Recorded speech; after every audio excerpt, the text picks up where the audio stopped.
Good Wellness Wednesday, everyone. On this Wellness Wednesday, I want to talk about grief. So many of us have lost something in our life this year and are grieving. In speaking about grief, I want to talk about grief and what it is. Grief is the emotional suffering that we feel when something or someone we love is taken away from us. A lot of times when we think about grief, we think about losing or the death of a loved one.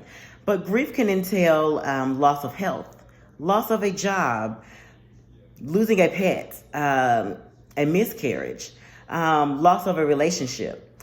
The important thing that we know is how to deal with grief.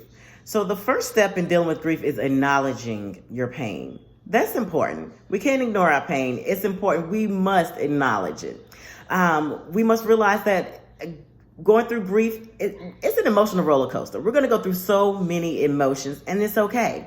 Everyone's grieving process is unique, but we must go through the process. And also, it's important that we seek out support from family, friends.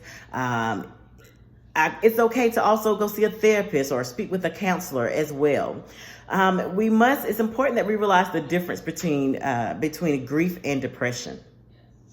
The two are different, and we must realize the difference between the two. Another thing is that, when someone is grieving, we should know, or just to know a little bit about how we can help out someone who's grieving. A lot of times when someone is grieving or they've lost something, it's our instinct to avoid that person because we don't know what to say. We don't know what to do, and we don't want to say the wrong thing. So first and foremost, don't let your fears about saying or doing the wrong thing stop you from reaching out to someone. It's important that we let our grieving loved one or friend know that we are there to listen and support them.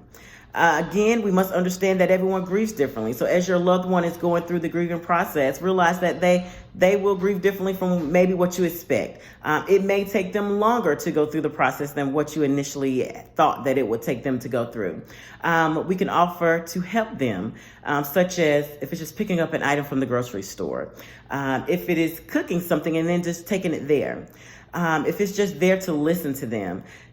Sometimes it's okay to sit in silence. The fact that we're there physically makes a world of difference.